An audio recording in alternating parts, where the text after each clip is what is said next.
Hello guys. तो आज की वीडियो में मैं बात करने वाला हूँ कि किस शहर के बच्चों को कोटा जाना चाहिए या नहीं जाना चाहिए। तो देखो, यहाँ पर हम कुछ चीज़ें बात डिस्कस करना चाहते हैं कि कोटा बच्चे क्यों जाते हैं। तो बेसिकली ये एक नीड है, रिक्वायर्ड है, जहाँ पर बच्चों को क्या होता है कि उसके रिक्वायर्ड के जो टीचर नहीं मिल पाते, कोचिंग नहीं मिल पाते, तो फिर वो क्या करते हैं, वो इस तलाश में सोचते हैं कि मैं कोटा की तरफ वहाँ मूव करूँ, सो दैट कि वहाँ के बहुत सारे नाम हमने देखे हैं, रिज़ल्ट देखे हैं। तो रिज़ल्ट के ऐड की वजह से वो थोड़े से अट्रैक्ट होते हैं और अट्रैक्ट होने के उनको जाने का मन होता है। तो पहला तो मैं ये चीज़ें डिस्कस करने वाला हूँ। देखो कि जो शहर जो ए टायर्स के शहर हो गए, बी टायर के शहर हो गए, जो इवन सी टायर के भी जो सिटीज़ हो गए, जैसे रांची हो गए, बोकारो हो गए, जमशेदपुर हो गए, पटना हो गया, इलाहाबाद हो गए, बनारस हो गए, तो कुछ अगर इस शहर के अगर बच्चे हैं, तो मुझे लगता है कि इनके शहर में भी कोचिंग की बहुत अच्छी सुविधाएँ हैं और इस प्रकार के शहर के बच्चों को कोटा जाना उतना उचित नहीं है। अगर मैं अपने शहर की बात करूँ रांची में, तो रांची में अगर कोचिंग इंस्टीट्यूशन से पहले भी यहाँ पे सेंट ज़ेवियर कॉलेज का बहुत बड़ा नाम हुआ करता था।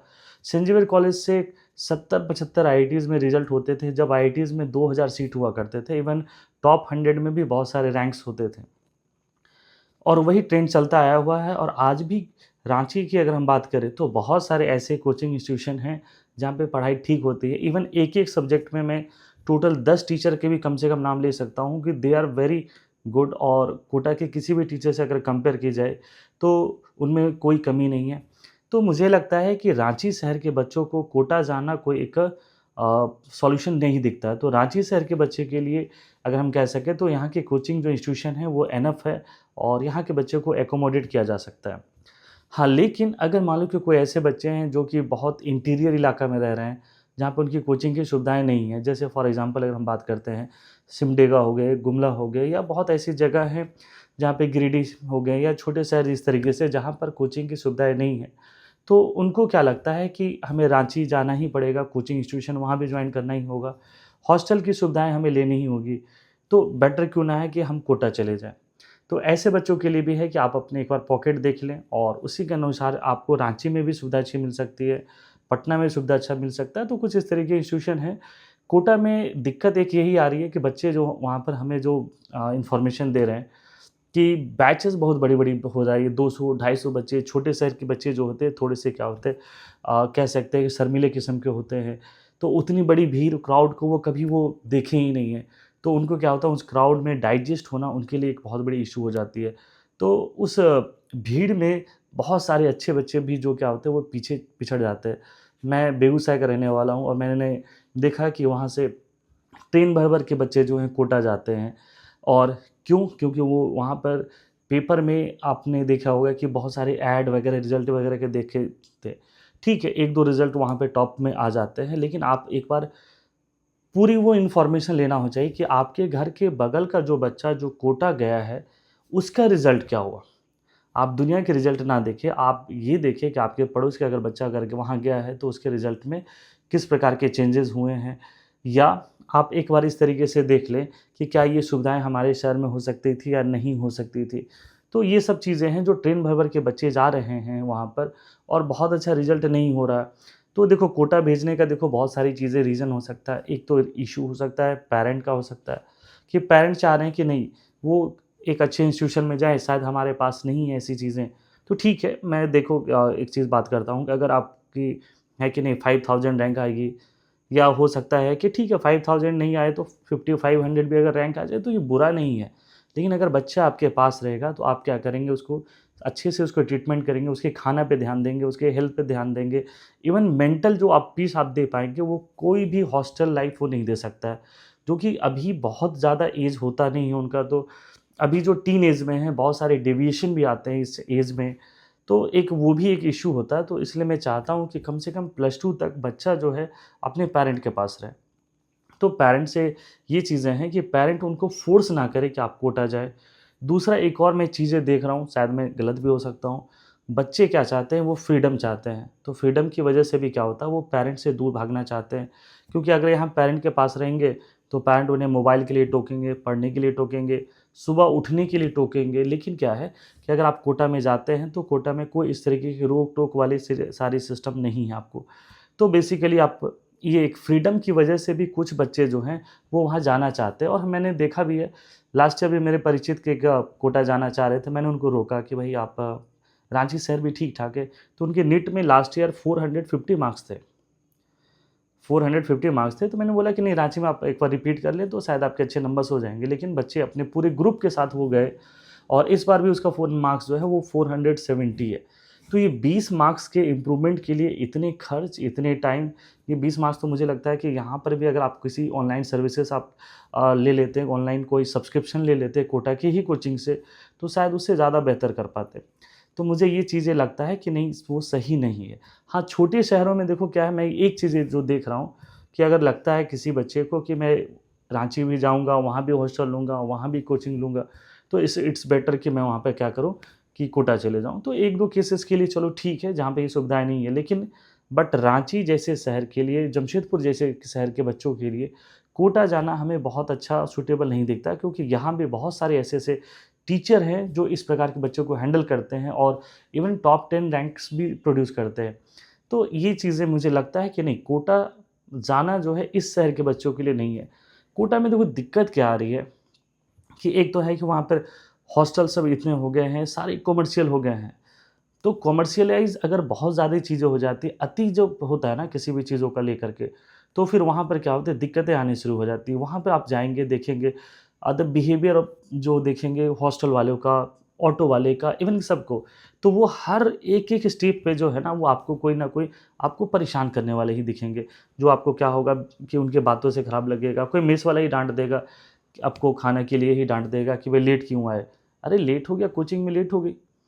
तो ये सब चीज़ें आपको वहाँ पर एक क्या होगा, एक प्रेशर की तरह होगा, जो कि आप घर पे रहते हैं, तो इस प्रकार की कहीं कोई दिक्कतें ना हो। और तो ये एक मेंटल पीस बना रहेगा, और आप यहाँ बैठ के पढ़ेंगे अच्छे से। रही बात आज के डेट में, तो कोटा देखो लोग प्रेफ़र क्यों करते थे, क्योंकि उस एक टाइम था जब मैं खुद बंसल में पढ़ता था, तो उस टाइम में उसके जैसा स्टडी मटेरियल उस समय बहुत छोटे शहर में अवेलेबल नहीं थे। लेकिन आज के डेट में क्या है, उनके डिस्टेंस लर्निंग प्रोग्राम है, इवन उसके पीडीएफ जो हैं, वो पूरे टेलीग्राम चैनल में से लेकर के व्हाट्सएप ग्रुप से लेकर के हर जगह हैं। बहुत सारे ऐसे हैं जो कि उसके पीडीएफ जो है वो गूगल ड्राइव में भेजते भी हैं। तो आप एक वहाँ से भी आप अरेंजमेंट कर सकते हैं, जो कि कोटा का मटेरियल से अगर आपको इंटरेस्ट है तो। इसके अलावा मार्केट में बहुत सारे ऐसी किताबें आ गई हैं जिसमें कोटा के सारे क्वेश्चन का कलेक्शन है। जैसे फॉर एग्ज़ाम्पल, मैं सिंगेज को कोई बुक मानता ही नहीं हूँ। Signage is a collection of materials of Kota. Signage में आप देखेंगे कोटा के सारे डीपीपी एक्सरसाइज, वो सारे क्वेश्चंस उसको बनाया गया है। तो एक अच्छी किताब है, मैं रिस्पेक्ट करता हूँ, बच्चों को सॉल्व भी कराता हूँ उससे। लेकिन मेरी नज़र में वो बुक नहीं, वो क्या है, कलेक्शन ऑफ कोटास के क्वेश्चंस है। उसके अलावा और भी बहुत सारी जो स्टडी मटेरियल है वो आराम से ईज़िली अवेलेबल है। तो सेम स्टडी मटेरियल को यहाँ के टीचर कैपेबल हैं, आपको वो सॉल्व करा सकते हैं। तो मुझे नहीं लगता है कि आपको उसके लिए आप कोटा जैसे उतने दूर शहर में जाना चाहिए, इतने कम एज में। तो वो बेटर है कि आप यहीं पे पढ़ें, और यहाँ पे ज़्यादा अच्छा रिज़ल्ट देखिए। आप देख सकते हैं कि मेडिकल में भी इस बार रांची में बहुत सारे ऐसे रिज़ल्ट हैं जो 700 प्लस हुए हैं। तो 700 प्लस रिज़ल्ट अगर रांची की कोचिंग से आ रहा है, इट मीन्स कि कुछ तो दम है। आप अगर जेईई के रिज़ल्ट भी देखेंगे, तो इस बार भी जो ईस्ट ज़ोन का अगर टॉपर कहा जाए, या जेईई मेन का ऑल इंडिया रैंक 1, वो रांची का ही स्टूडेंट है यहाँ पर। उसके अलावा भी आप हर ईयर देखेंगे तो आपको टॉप 100 में 4-5 बच्चे दिख जाएँगे। तो इट मीन्स कि यहाँ के जो सिस्टम है बहुत अच्छा है, स्ट्रॉन्ग है, और सारी चीज़ें के लिए कैपेबल है। आई थिंक कि मुझे यहाँ के बच्चों का वहाँ मूव करना, मुझे एक ही चीज़ दिखाई देता है, फ्रीडम। बच्चे इस मूड में रहते हैं कि हमें वहाँ पे फ्रीडम मिलेगा। दूसरा, एक चीज़ें हैं कि उनको अट्रैक्ट करता है वहाँ के टीचर्स और रिज़ल्ट। तो देखो वहाँ पर बहुत सारी चीज़ें आपको नहीं बताया जाता है। क्या आपको ये बताया जाता है कि जिस कोचिंग से ये जो टॉप रैंकर्स हैं, उसमें कितने लाख स्टूडेंट में वो रिज़ल्ट हैं? वहाँ पे एक ही कोचिंग में आपको पता होनी चाहिए, डेढ़-डेढ़ लाख स्टूडेंट है एक कोचिंग में, और 1.5 लाख अगर स्टूडेंट है वहाँ पर, अगर आप देखेंगे कि अगर मान लो कि वहाँ पे 1500 ही रिज़ल्ट हो गया, 150 ही रिज़ल्ट हो गया, तो ये बहुत बड़ा परसेंटेज थोड़ी है। अगर आपका जो परसेंटेज है, आप एक उसको जा कर के देखें। इसलिए मैं कभी भी किसी पैरेंट को ये कहता हूँ कि आप पेपर के इस तरीके के ऐड रिज़ल्ट पे ना जाएँ। आप बस ये देखें कि आपका जो बगल का बच्चा जो अगर वहाँ गया है, उसका रिज़ल्ट क्या हुआ? अगर उसके रिज़ल्ट बहुत अच्छे हुए, तो मैं कहता हूँ कि आप सैटिस्फाइड हैं, आप अपने बच्चे को भेज सकते हैं। लेकिन ऐसे रेयर केस में मिलेंगे, क्योंकि मैं खुद देखता हूँ यहाँ पर एज़ ए टीचर हूँ, बहुत सारे पेरेंट्स आते हैं मिलने के लिए। ज़रूरी नहीं कि सभी बच्चे हमसे पढ़ें, बट मिलने के लिए बहुत सारे लोग आते हैं, क्योंकि मैं यहाँ पर बहुत पुराना हूँ इस शहर में, 92 से हूँ इस शहर में, और ये कोचिंग को मैंने आगे बढ़ते देखा है, मैंने बड़े कोचिंग में काम किए, जेईई का, नीट के भी कोचिंग में काम किया। तो बहुत सारे बच्चे पेरेंट्स से ये चीज़ें मैं मिला हूँ और मिलने के बाद मुझे लगता है कि नहीं, यहाँ के जो सिस्टम है वो ज़्यादा अभी फ़िलहाल उनके लिए बेहतर है।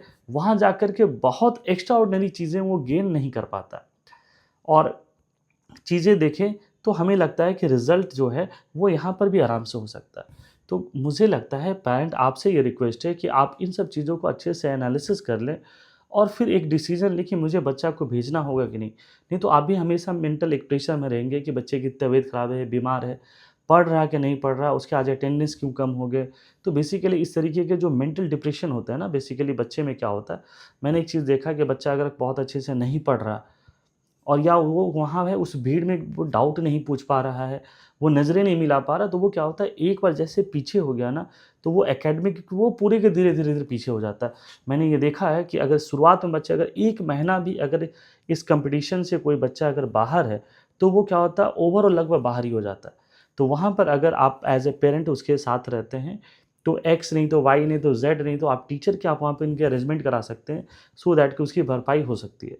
लेकिन अगर आप इस तरीके के बड़े किसी दूसरे शहर में हैं, तो आप एक सिम्पैथी के अलावा और कुछ नहीं दे सकते। तो पेरेंट, मुझे आपसे एक रिक्वेस्ट रहेगा कि अगर आप इस तरीके का कुछ डिसीज़न लेने वाले हैं, तो एक बार अच्छे से उसको सोच लें। अपने आस-पास के जो टीचर्स हैं, जो स्कूल के प्रिंसिपल हैं, है ना? या स्कूल के जो अच्छे टीचर्स सब हैं, ये सब उनसे एक बार डिस्कस कर लें। तो मुझे लगता है कि आपको ये सारी चीज़ जो डाउट्स हैं, वो आपको क्लियर हो जाएगा। मैं कोटा सिस्टम के अगेंस्ट नहीं हूँ। लेकिन मुझे जहाँ तक लगता है कि नहीं, किसको जाना चाहिए, किसको नहीं जाना चाहिए।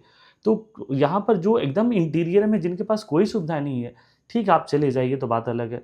लेकिन जिनके पास सुविधाएँ हैं, क्योंकि आज के डेट में भी आप देखें तो हर शहर में बड़े-बड़े कोचिंग ने अपना एक सेंटर ओपन कर लिया। तो उनकी स्टडी मटेरियल ऑलमोस्ट सेम है। टीचर की भी क्वालिटी जो है वो एट पार, वो अपना ठीक-ठाक ही रखते हैं। मोर और लेस किसी रहता ही है, लेकिन उतने बुरे भी नहीं रहते। तो हर एक शहर में उन्होंने अपने-अपने सेंटर्स भी डाल चुके हैं। तो मुझे लगता है कि उसका आपको बेनिफिट उठाना चाहिए, बच्चों के साथ रहना चाहिए, बच्चों को और अच्छे एक्सेल कराते रहना चाहिए, सो दैट कि बच्चे आपका अच्छा कर पाएँ। नहीं तो क्या होगा कि फिर वो परेशान होंगे, 10 में से क्या होंगे, 1 रिज़ल्ट ज़रूर हो जाएगा, लेकिन 9 बच्चे की जो होगी, वो एवरेज वो क्या होता है, वो डिक्लाइन करते हैं। तो पेरेंट, ये आज का वीडियो मैं इसी पे यहीं पे ख़त्म करता हूँ और आपको इससे रिलेटेड कुछ भी चीज़ें और भी इंक्वायरी होगा तो आप क्या कृपया कमेंट सेक्शन में करेंगे, तो मैं कोशिश करूँगा कि उसका नेक्स्ट वीडियो बना दूँ। Okay guys, bye.